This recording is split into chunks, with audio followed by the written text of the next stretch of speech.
Hi, I'm Angela Truscott, founder of Take Two. Welcome to our Friday Feature Artist interview series. I'd like to begin by acknowledging the Wurundjeri people of the Kulin Nation, the traditional custodians of the land on which we record this interview. Enjoying these conversations? Why not hit the subscribe button so you can never miss an episode? And if you feel moved, leave us a review so we can keep sharing these stories far and wide. Today's guest is Helen Geglio. Helen is a storyteller. She shares her stories through what she describes as textile collage, layered in meaning, covered in hand stitch, and rich with personal and cultural resonance. Her work is deeply evocative, her visual language unmistakable, and it's my absolute pleasure to be talking with Helen today as our 182nd Friday Feature Artist.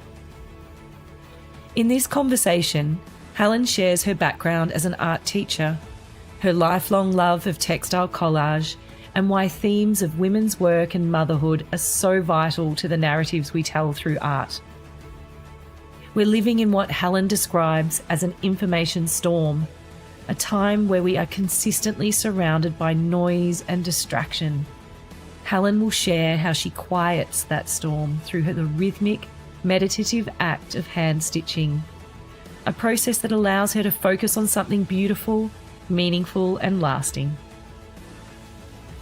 By the end of this interview, it is our hope that you'll not only feel inspired to pick up a needle and thread, but you'll be reminded that you don't need fancy tools or a large studio space to begin. What matters most is the act of creating, telling your story, one stitch at a time. So please join me in welcoming Helen Geglio, our 182nd Friday Feature Artist. Hi, Helen. Thanks so much for joining us today. Oh, it's a pleasure, Angela. Thank you for having me today. Yeah, it's been great. We originally discovered you and your work at Festival of Quilts this year over in Birmingham. And I must say, a few people said that if the building was to be evacuated, they'd grab yours and run. That's very kind. It was very kind. I also wanted to thank everyone who's watching on podcast or listening on podcast format and watching at home. I just wanted to say it really is a pleasure to talk to artists like you, Helen, and to bring this Friday Feature Artist series to life every week for everybody at home. And I think to date, I just counted, we're up to about 182 episodes. So although that's a lot, discovering artists like yourself, Helen, it just feels like we're scratching the surface. So thanks again for being with us. Oh, I'm honored. Thank you for asking me. Yeah. Well, we've got lots to cover today and lots of beautiful images to share. So I'll be sharing them on the screen. And for those listening, you can refer back to our website on the show notes and view some of Helen's beautiful work. And also, Helen, you have a stunning website. So we'll be linking to all of those things in the description below. Wonderful. To start with, Helen, if someone has listening at home and they have never seen your work before, how would you describe it? I think my work is a lot like collage in that I put together pieces, usually on a background, and then overlap the pieces, layer them, and then I use hand stitches to bind it all together, to pull it all together and create a surface texture with stitches and little bits of fabric and even sometimes pieces of vintage embroidery and things that I find in my studio. I usually use a related palette of colors too, so that they have a kind of a quietness to them, I think, usually. Yeah, I can't wait to talk to you about your colour palette. I've got a few questions around that, actually. Do you describe your work like using the word quilt or textile art or something? How would you describe it? Well, I am a little careful about using the word quilt because I think it sends out an image in people's heads of a bed cover with a certain format, you know, the pieced, beautiful pieced quilts and the batting in between and the very careful small stitches in an arrangement that is usually symmetrical. My work doesn't fall into that category at all. But that is at the root of what I do, this idea of a sandwich of fabrics stitched together through all the layers. And a lot of the work I'm doing now is sprung from an interest in traditional quilts and learning about those. I live in a part of the United States where many people make quilts, and it's a kind of a tradition, particularly with the Amish people. And I got really interested in those traditional quilts, which sort of led me into the exploration of doing work in that manner, but certainly not with that visual way of doing it. Yeah, yeah. How do you want people to feel when they first encounter your work? I would like them to want to move closer and look closely and find all the small little wonders inside what I do. I am not a minimalist. I'm sort of a maximalist. And there's a lot in each of my works. And so I would hope that they would get closer and really explore deeper. Oh, yeah, absolutely. I can, attest to that for sure. Joe and I, when we saw your work, we stood there for quite some time, and then now we actually circled back around to come and have a second look. That's thank you. Yeah. And we're going to get to a lot of your images, but I just wanted to share a couple now that sort of shows some of that intricate stitch work that Helen does. So you can see here, what sort of stitches is this? Like just a running stitch or a canvas? Angela, when it all comes down to it, I mostly use variations on a running stitch. Sometimes it'll be a back stitch when I want a solid line. Sometimes it'll be in a little shape like a V or an X. But for the most part, it is a running stitch.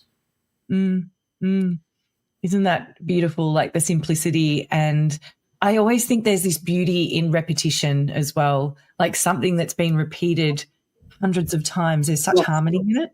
And there's so many variations. The width of your thread, the color of the thread, the space between the stitches, the spacing of the actual stitch. There's so many variables that can make a change in how that's perceived. Yeah. Amazing. I feel like we could go on a stitch journey right now, and I'm happy to. But I would love to talk about what your journey was into becoming a full-time artist. You've had quite an interesting journey, like studying art, becoming an art teacher, now working as a full-time artist. Like, what did that path look like for you? Well, I was one of those arty kids, and I showed an early aptitude, and my parents encouraged me and sent me to museum classes on the weekends and things like that. There was not art in my elementary school, but when I got to the middle level, there was an art class, and I just dove right in. And I also took art in high school and ended up going to art school at my state university. And I was not, at that time, I don't think my state university even had a fibers program. It was painting and drawing and sculpture and ceramics and printmaking and photography. So I didn't really ever develop a kind of a practice of using textiles in my early training. What I did develop was that sense of composition and color and basic design things that really transfer to whatever you do and what I ended up doing. I feel like my early training was kind of pivotal. But remember, people of my age at that time, if you were a woman and you were an art major at college, you were really urged to get a teaching certificate so that you would have something to do after school. And I did. And actually, teaching was a wonderful thing for me. I had a long and challenging and interesting career teaching art to little kids all the way through the middle level and a few older people. I also taught at the college level to teachers in training, and teaching was a wonderful thing for me. And in 2014, I retired as a teacher. There were some things going on in my life that made it a good time to retire. My mom had broken her hip. My dad had to stop driving. My youngest child graduated from college, and it just seemed like everything was moving toward a good time to retire. Yeah. And that's what I did and became a full-time artist. Yeah.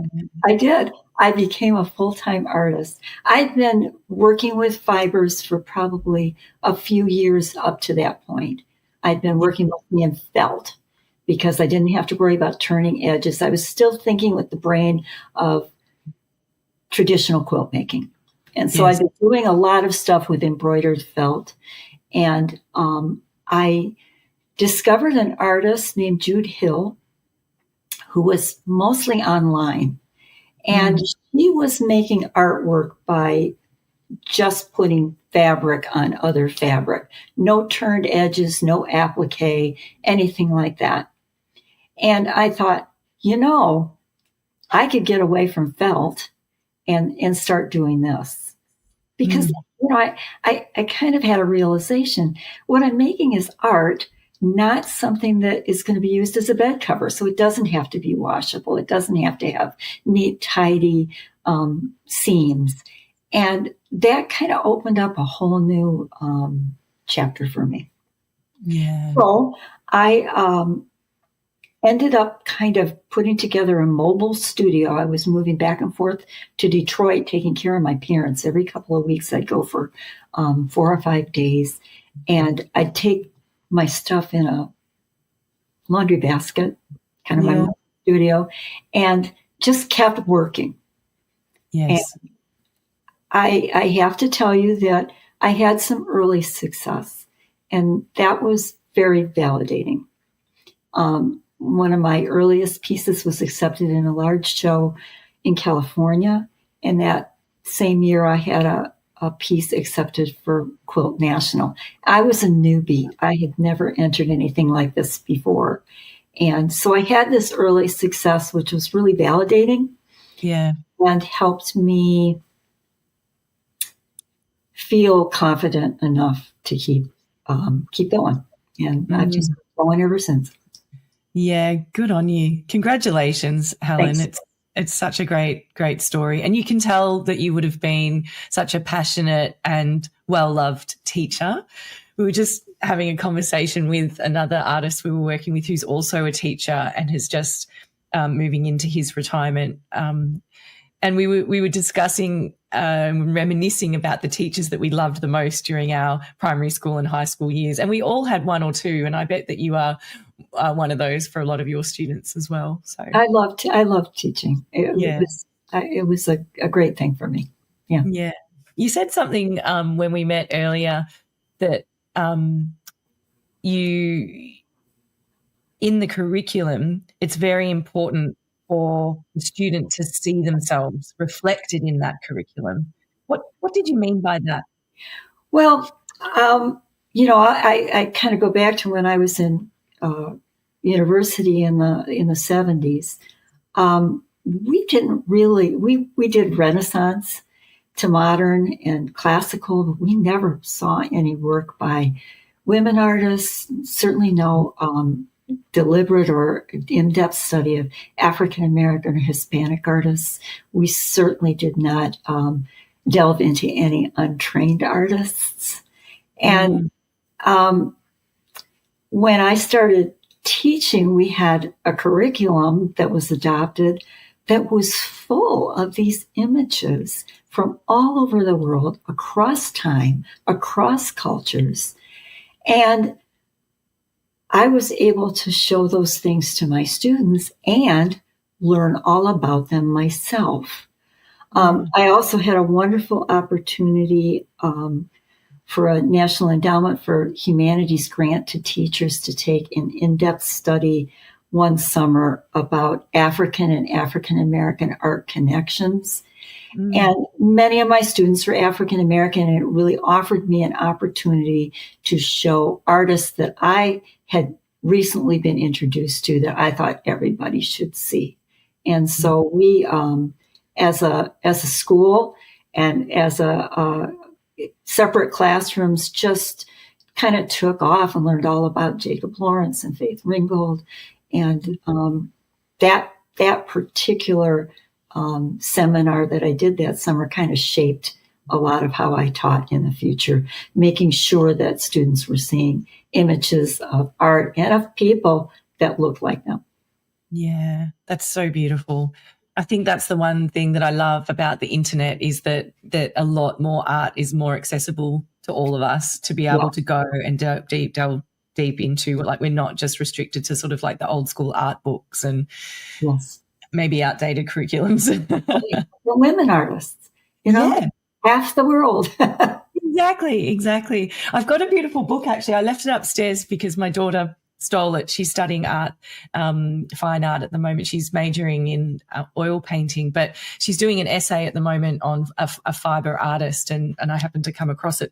And I know that you're an avid reader, but this book is called Women's Work, and it's just the most beautiful book. And so I recommend it to everyone to have a look at. And it just, it has across disciplines too, like there's Lucy Ray's featured in there, of course, Louise Bourgeois, a lot of fiber artists are in there, and ones that I'd never heard of. So it's a good flip through. It's a good read. I want to talk about material and themes. So why did you choose cloth as your main medium? I was always interested in clothing as a young person, and I had two sisters, and the three of us, my mother was not a sewist at all. The three of us all learned to sew at school, and we decided we were going to make ourselves nicer clothes. And so we learned to sew, and we learned to sew well, and we put together outfits and shared and sometimes fought over them. And that's kind of how I got that sewing thing going. And then as the years went by, I did some sewing for myself and for the kids for a long time. But I like the materiality of fabric. I love to go into a fabric store and just feel stuff and look at stuff. And fabric is a natural medium for me. I love textiles, and I collect a lot of textiles. So in terms of finished artwork or the actual text, like actual fabrics themselves? A little bit of both. Well, a lot of bit of both. I love cultural textiles. I have molas and arpieras and beautiful adire cloths and mud cloths and all kinds of beautiful textiles that I've collected over the years or have been given to me. Those I just kind of look at and enjoy. As far as my stash, I have lots of stuff. I don't buy very much. I rely a lot on things that are thrifted or given to me, or I kind of inherited. And so a lot of my collection is from things that were around my parents' house or were given to me by friends and family. They'll say, or random people will meet me and say, oh, I've got this christening dress you've got to have. And then into the mail it goes. And I always say, I may not use this right away and it may not be in the form it is now, but I will put this in my collection and use it for something. Yeah, that's beautiful. Yeah. How do you go about choosing from your stash? How do you go about choosing materials to actually place in your work? Like, do you work on a color theme, a texture, a weight?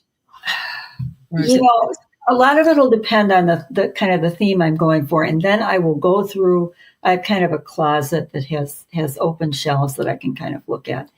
And I'll go through and I'll select out a few things to start with. I will typically choose a base. And the base may or may not show in the finished work, but it's usually linen. And that's the kind of thing I will, if I buy anything, I'll buy linen. and use that as the base. But I have these kind of rattan plates, and they're full of little pieces of all kinds of fabric. And I keep those kind of out, and then I will start selecting and kind of pull together kind of a palette of fabrics and work from that. If I worked with everything I had, I'd get overwhelmed. So I kind of narrow it down a little bit before I start. Yeah, there's real power in limitations, I think. Yeah. Well, and you just can't have all that stuff around. You'd never be able to choose anything. Yeah, exactly. Many of your works explore women's lives and motherhood and shared histories. Are those themes generally expressed in a symbolic way, or do you sometimes tell specific stories and events in your work? A lot of times they're driven by the particular fabrics I'm using, like I'll use an old apron or something like that. But there was an instance where I was working on a series called The History of Toil, and it was focused mostly on Depression-era fabrics. But I thought, how can I really tell the history of toil without telling this story of the Triangle Shirtwaist Factory fire in New York City? And so for that particular piece, I did have a period shirtwaist that I came by it was in a bunch of clothes that my grandmother's friend had given us for dress up. And I'd hung on to it and kind of carried it around with me through most of my young adult life. And it was a shirtwaist from that time, which was about 1910, 1911, I think. Yeah. And it actually fit me, but the female form was kind of constructed by undergarments in a very different way at that time. So it fit very oddly, and I never wore it. And I thought, wow, I'd like to use this garment in a series of artwork about this factory fire. And I think that was one of the hardest things I've ever done, is taking scissors and cutting that in half. And I cut it in half in two ways. This is the front view, but there's another quilt that was the back view. And this was a kind of a horrific story of a workplace disaster. This factory was full of young garment workers, mostly teenagers, women from Eastern Europe and Italy mostly. And a fire broke out on the 8th floor, and the elevator stopped working, and the doors had been locked to prevent girls from going out for smoke breaks or bathroom breaks. And they perished in this fire. And tragically, many of them chose to jump out of this building. It was a real pivotal point in workplace safety at that time. And one of the people that observed this horrific accident was Frances Perkins, who was the Secretary of Labor under Franklin Delano Roosevelt. And she had really, it kind of ignited in her a zeal for reforming workplace safety. And as a result, the garment workers were organized and workplace conditions improved. So out of this tragedy, some good did come. But the building is still used by New York University. The building itself was almost indestructible, but the people inside it were not. Yeah, I did. When I discovered your work, and we spoke about this earlier, I did a bit of a deep dive on that event, and it is so tragic. But the work that you've represented there is beautiful, and to actually have one of the shirts, makes it very, very powerful. It was a real poignant project, and I think that's about as representational as I get as an artist, because I was telling this very specific story about a place and time. Yeah. When I was researching your work, and as a mother myself, I was thinking that your cat. That's my cat. We always have surprise guests. As a mother, like your bundle series really caught me when I saw it. I just dropped off my son to a week-long camp, and it's a whitewater rafting camp, and it's not I don't ever want to do whitewater rafting. I feel like it's a dangerous thing, but, he's a young 16-year-old boy, and he's like, I'm into it. I'm off. See you later, Mum. And I sat down after dropping him off to research your interview, and I was clicking through your images, and I came across this image here, which is entitled Bundle Teen Set. And I didn't actually or intellectually know the context of the work, but I just read the title and I, obviously look at the work, and it just sort of really touched me. I really hit me. And I was like, got a bit teary, and I'm like, oh my goodness, like this is like I could just see my son here very much. Can you tell us about this series of work and what it means to you? Yeah, this series was kind of about this idea of how we seek to protect our kids from the dangers of the world, and we kind of wrap them up and try to wrap up our worries for them, knowing that we will eventually have to let them loose into the world. This bundle was called Amulet Bundles for Teen Drivers, and it was based on the experience of my oldest daughter having totaled my minivan a few months after she turned 16 years old, getting her license. And she was fine, and the other driver was fine. The car was a total loss. And many years later, I'm looking through our junk drawer, and sure enough, we have 3 sets of keys to this car. And I thought I'd like to do something with those. And so the basis of these bundles is a children's board book that I get repurposed from our library sale. And then I just wrapped it up with all kinds of wadding and fabrics and stitches and strings and little things, found objects and safety pins and things that kind of represent this idea of holding things together, safety. Yeah, I loved making these. And I made quite a few, and they're very dear to me. Yeah, I can. Yeah, just looking at them, I can imagine a lot of Ollie's things wrapped up in a bundle, and it's that thing, isn't it? You want to keep them safe. You want them to experience life and go out there and do these things and be capable. Yeah. But at the same time, you're like, just stay home. I always tell people that, the teenage years were hard for me. I have 4 children. And the teenage years were really hard for me because I was either mad or worried pretty much all the time. Yeah. It's so interesting. Why do you think female artists may be resistant to making work related to motherhood? I've had a chance to think about that a little. If we flip that over, how many men can you think of that are making work about parenthood? Even though parenthood is shared and it's something that is of importance to both men and women, and it often takes up, a large part of our lives while we have kids in the house and we're raising children. I think that for some reason, women are the ones that kind of get the role of parent as kind of part of their identity.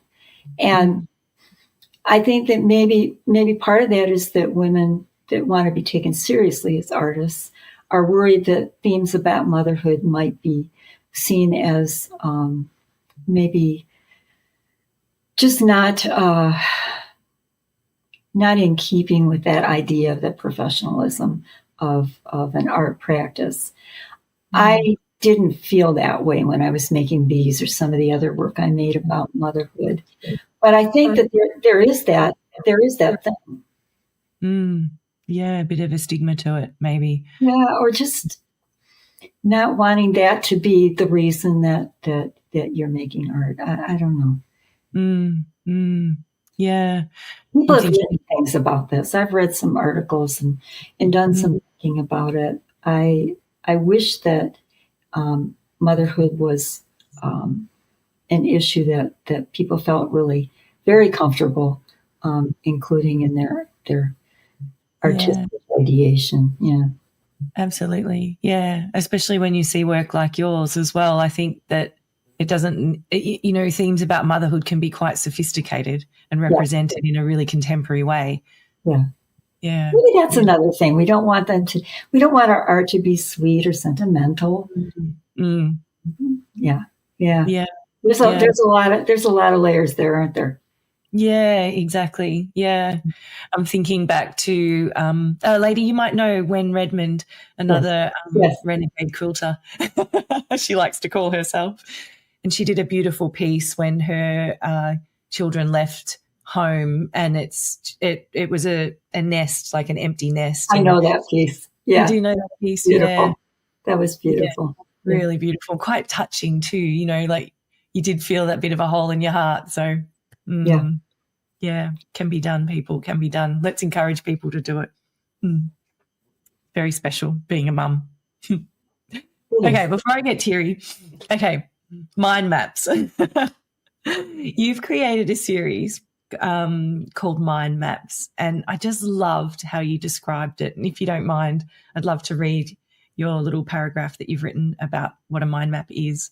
So Helen says, a mind map can be described as thinking made visible.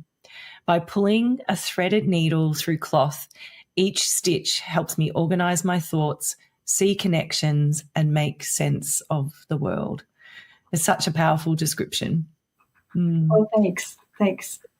Can you tell us about the series called Mind Maps? And I'll put a few images up on the screen. Oh, sure. Yeah. Actually, this goes back to my teaching career. I don't know, somewhere in the, 2010s-ish, I was doing a license renewal, so I was taking this online class, and the instructor introduced this idea of a mind map. And I was really intrigued with that idea, and then went on to introduce that idea to my students, because the mind map was a means for organizing information in a visual way. And so when I started thinking about mind maps in Stitch, I was really kind of reacting to what's going on right now, where we have this kind of information storm. And we need to individually find ways to process that information without going crazy, without feeling overwhelmed. And for me, this process of stitching, this repetitive stitching, and these are very heavily stitched on whole cloth, helped me kind of pull into focus, to kind of get things framed in a proportion that was more helpful. I think sometimes many of us get kind of locked into these circular thinking and really feeling a little bit like there's too much going on, and that we're not up to the job of taking it in. And I think by slowing down a little bit and trying some of these practices of almost meditative stitch, we can find this kind of pathway to well-being at the same time. So the mind maps are really about information and also about well-being, how we can support our own well-being and at the same time process things that we are having difficulty with. Yeah, absolutely. Are they recent? Did you say they were a recent? These are very new. Yeah. I think I made my first ones in late 2024, and then I just finished the red ones that you showed just a couple months ago. Those are pretty new. Yeah. Wow. Well, they're absolutely beautiful. How big are these pieces, Helen? They're narrow. They're about 30 inches wide, but they're about 60 inches long. Yeah, Yeah. they're about that size. Yeah. Fantastic. You know what I did is I just took a 60-inch piece of linen and folded it in half. And Yeah. they're long and narrow like that. That worked out really well. Yeah. And you can see here, we're showing on the screen a really detailed image of one of Helen's mind maps called Everything. And you can see the beautiful seed stitch there, which is just, it's absolutely beautiful. Yeah, you can really just packed with stitch, Angela. They're just packed with stitch. Packed. Yeah, yeah. Well, I don't want to get political, but with everything that's happening in the US, I can understand why this would be a really healing and meditative way just to try and quieten the noise. Right. Yeah, I can totally understand that. Yeah. Where do, how do you develop your ideas? So, like, do they start with research or sketching or journaling or the materials themselves? Or, I mean, sometimes we've seen. Yeah. Idea finding is something I like talking about because for me, I'm a pretty idea-driven artist. Other artists are very inspired by the natural world or inspired by the formal processes of creating art. But I think at heart, a storyteller. Even though my work is very abstract, at heart, I'm a storyteller. So sometimes the idea finding I have comes from an interesting piece of cloth. A piece of clothing, particularly. I do a lot with clothing. But I also sometimes I'll see things that will kind of spark an interest in me. And then I got to tell you, I'll go down a rabbit hole on researching. I'll completely go down this rabbit hole and find out everything I can and look at all kinds of images that would support that.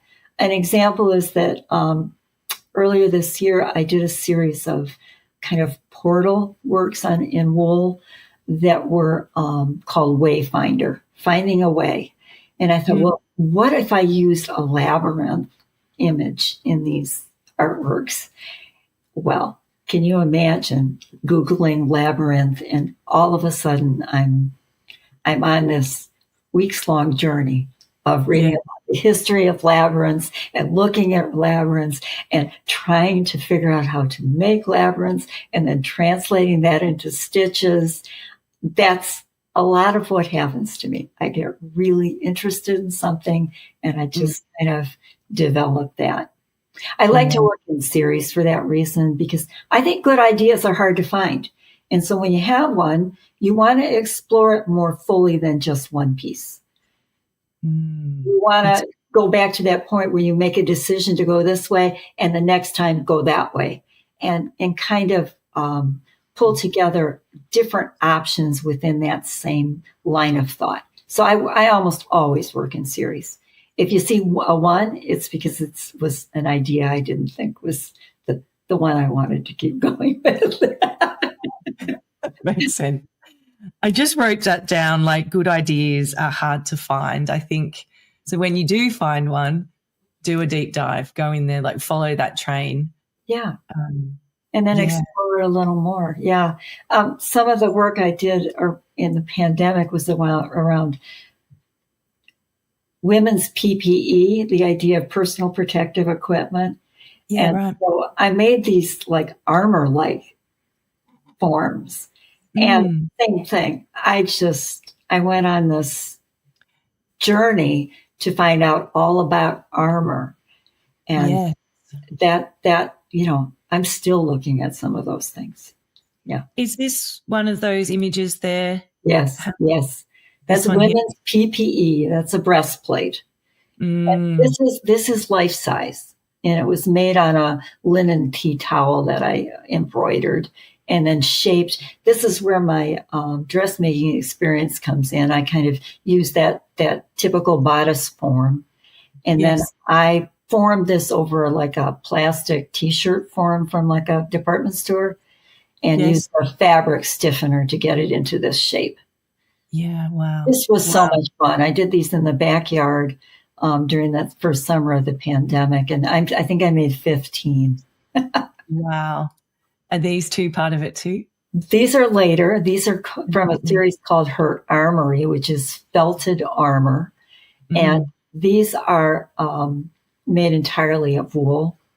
And even the little rivets are needle felted rivets. Wow.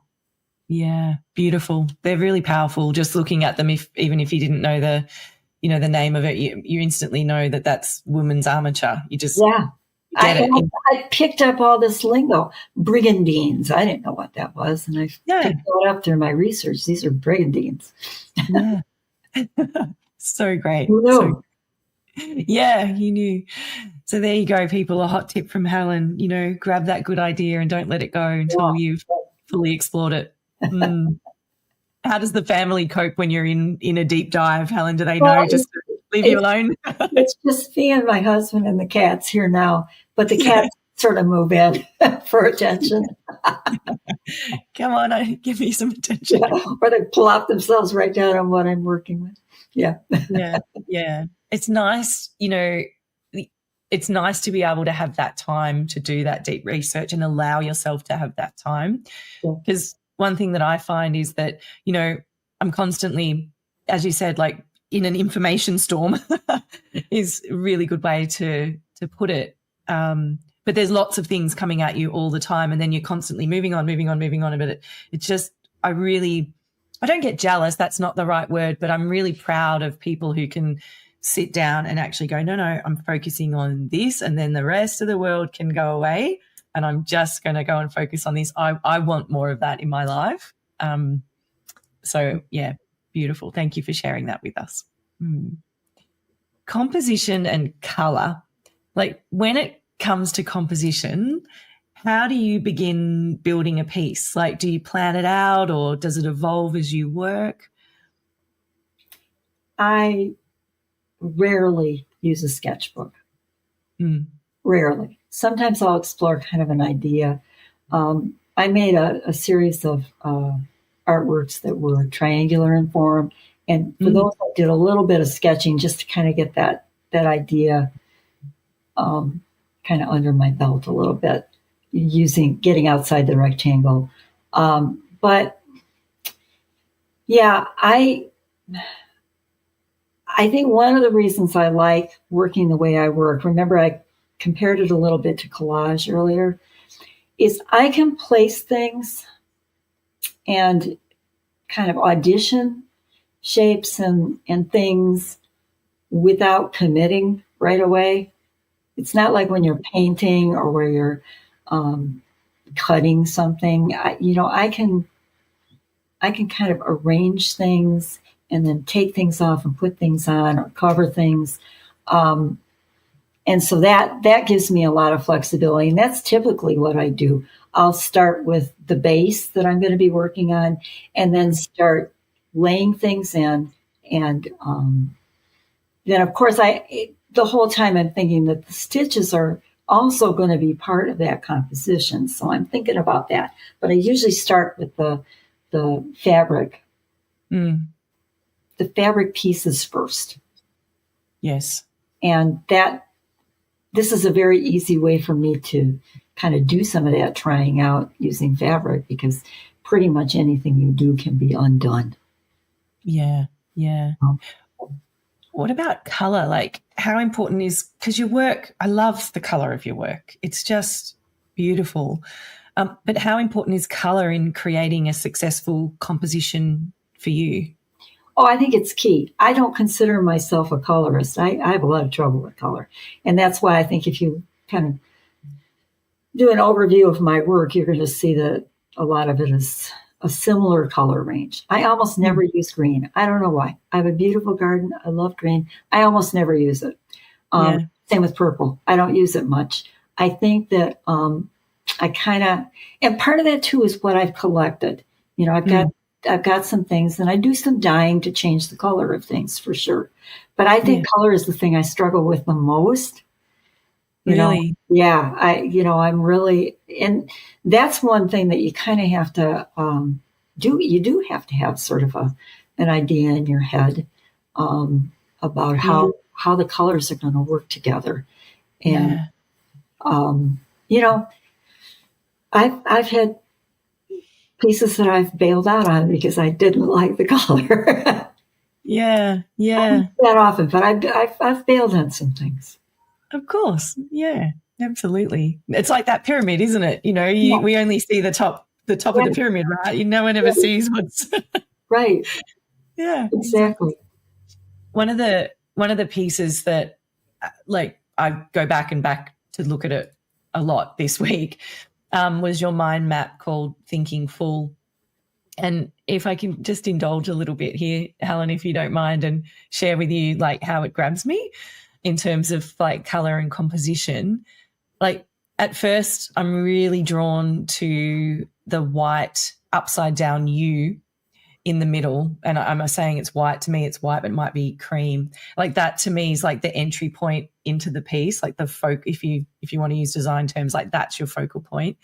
And then from there, my eye runs straight to the hot pink, these three big, bold rectangles of hot pink. So I'm kind of like, from there, I'm running down through, if you can imagine, sort of like a semicircle down the right-hand side and then across the bottom.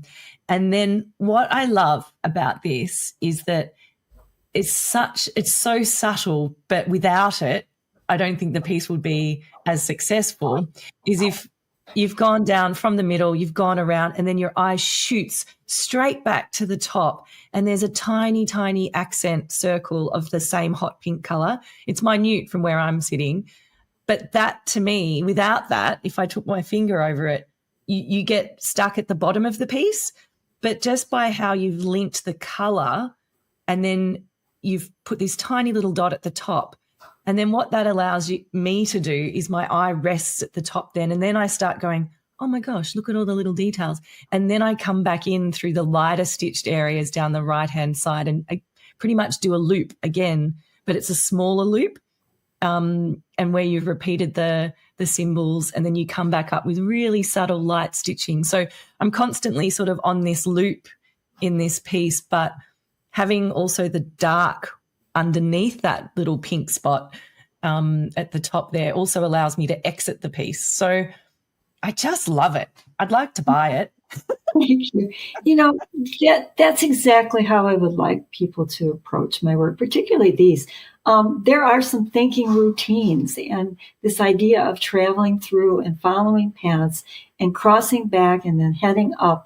That's exactly what the mind map is for me. This idea of these thinking routines and circuits that we perform. Mm. And your eye is performing those circuits along these different lines of stitch and cloth. And that's exactly what I was hoping to accomplish with these. Oh, I'm so pleased because to me, it's just incredible. Out of, pure interest, was that little dot at the top there, was that something that you added like at the end and you just went, yep, like almost like that little piece of red painting that everyone does a little touch of red? I probably added that sort of at a midpoint.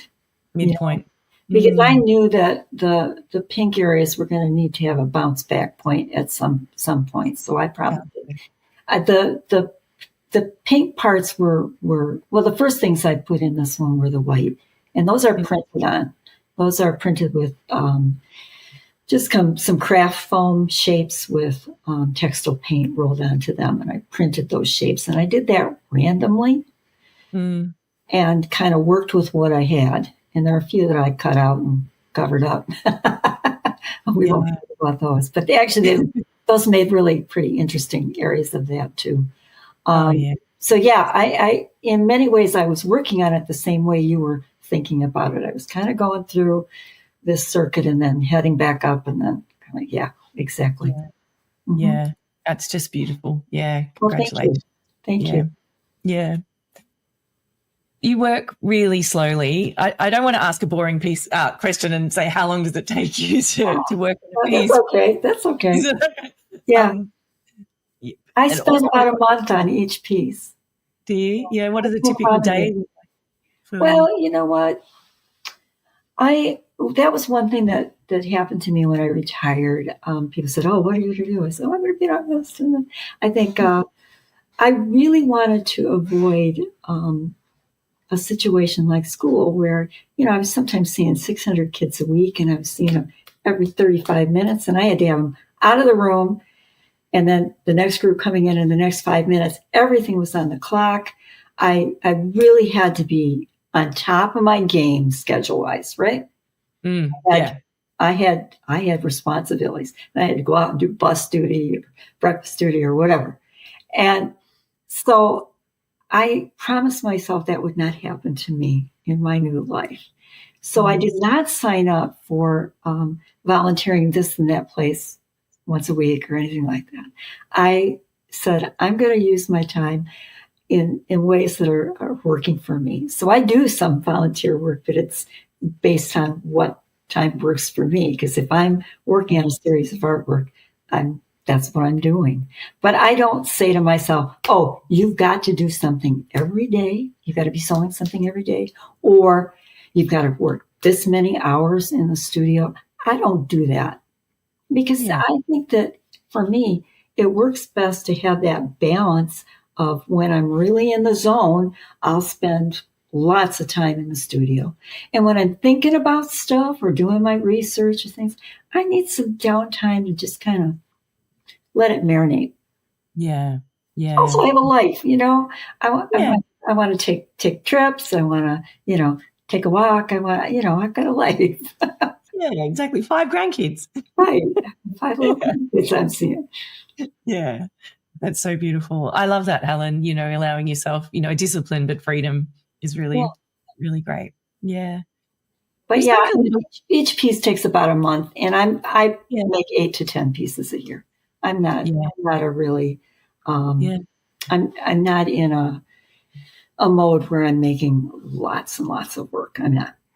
Yeah. Beautiful. Beautiful. Well, I think, you can't become a production house, can you? Yeah. No. It's got to be, and that's not my goal. That's not my goal. No, exactly. What keeps you creating? Oh, I love doing it.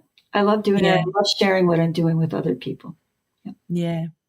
Well, we certainly have enjoyed looking at your work today. And one of the things I wanted to touch on for people as well is your visual vocabulary, because when looking at your work, like there's some really strong, I suppose you could use the word symbols or symbolic elements that you use that when you look at, you go, oh, that's a Helen. And I've noticed that eyes are sort of a repeated motif. We see it here in this beautiful triangular piece called Visionary. V's are very strong, both in mark making, stitch, and also obviously this composition here that we're seeing, which we see it repeated in a lot of your pieces. How did you find your visual vocabulary, and what do some of these marks mean to you? I think that a lot of these marks are kind of symbolic for some of the ideas that are overlapping through all my work. One is the passage of time. So you'll often see like a hourglass or a leaf shape, or those kinds of things that kind of symbolize the idea of this passage of time, or the seasons of life, or the seasons of the year. That's something that I do a lot. The eye I kind of focus on is the protective eye. In this case, this one was about women who are visionaries. This was called Invisible Visionary, actually. I think so often women are visionary and are often unrecognized in that way. And so, this idea of looking into the future and seeing something important. Yeah. And you can see the little hourglass at the top of this one. I was really working with this idea of time and of change. And in the case of these triangular pieces, wisdom, the wisdom of women. Yes. It's so true. We often talk about that gut intuition, don't we, or women's intuition. And this idea of all this accumulated knowledge, a sense of resilience. You know, it's just, it's really important. The left side of this shows some of the stitching I do is fill. I use a lot of X's and V's and loops and seed stitch. I love seed stitch to kind of, oh, I don't know. It's a symbol of abundance. It's a symbol of kind of a fullness. A fullness. Yeah. I'm also noticing a little stitched needle here with a thread coming out of it. Yeah, this is actually, that's kind of funny. Those are plastic children's embroidery needles that I couched over. Yeah, right. Yeah. I just couched right over them. They're still there. And that was kind of fun. Yeah. Yeah, absolutely. This idea of mending things together. Yes. Yeah, you can see, yeah, mender. Absolutely. Yeah. Oh, there's quite a few of the needles in it. Yes. Coming in. That's gorgeous up through the center of the rip there. That's amazing. Yeah. I also did something fun with the needles on this. Is I made out of clay these primitive needles. I think I did a pretty good job. They look like the old bone needles, the ancient bone needles. And I put them in every one of the triangular quilts. Really? These cloak forms. Yeah. Oh, how beautiful. Beautiful. They're gorgeous. I love the cloaks. You can almost feel like you'd want to, you do want to wrap yourself in wisdom, Angela. Yeah. Wrap yourselves in wisdom. Absolutely. Yes. Helen, I feel like you've got so much wisdom to share. What advice would you give people out there who are still trying to develop their own visual vocabulary, their own mark making? Like, what advice would you give them to be able to help get that sense of consistent, recognizable imagery?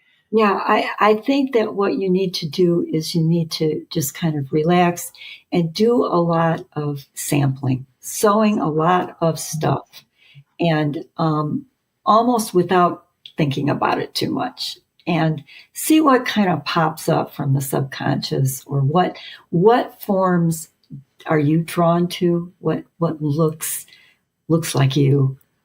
And I think you don't know that unless you do a lot of experimenting. So I think that developing a vocabulary of stitch is an experimental and exploratory process where you're doing a lot of stitching and then narrowing it down to what really resonates for you.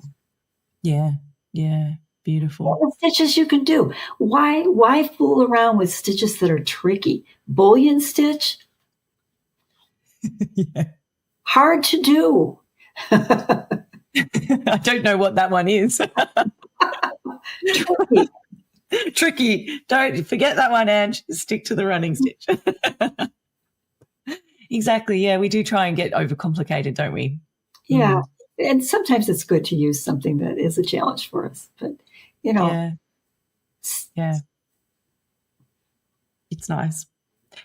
Helen, your studio is quite humble. What advice to people would you give about their studio space?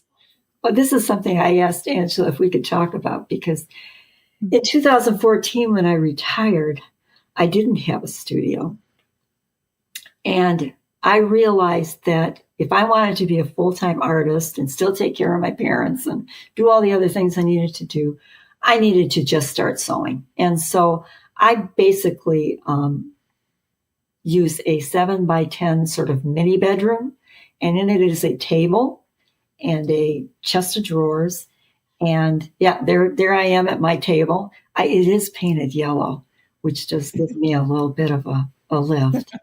And I have a comfortable chair, and my sewing machine is not visible in this picture, but it's also on that table. I don't use the sewing machine for pretty much anything except making the sleeves for my quilts and artworks.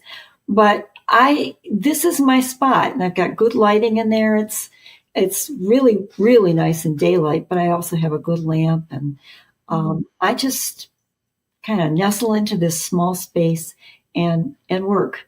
And I have an adjoining room where I have a wall that I can pin stuff up on and sit in a chair and look at it. I think I probably spend at least a third of my time looking rather than stitching. getting back from it and looking and deciding what I want to do next or what I need to take out. And then I have an ironing board in that room too. So that's pretty much my whole setup. A table, an ironing board, and a little place to hang things up. And it works well for me. And I think that we should never let the lack of space or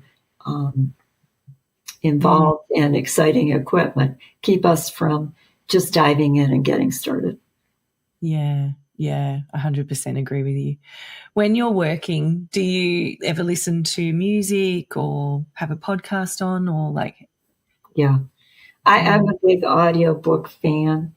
I listen to audiobooks. There's some podcasts I enjoy. I'm going to put yours on my list. And, I enjoy doing that. And that keeps me out of my head. You know what I mean? If you're just switching all the time back to those mind maps, you can be in your head a lot. And then that leads again to this kind of unhelpful thinking.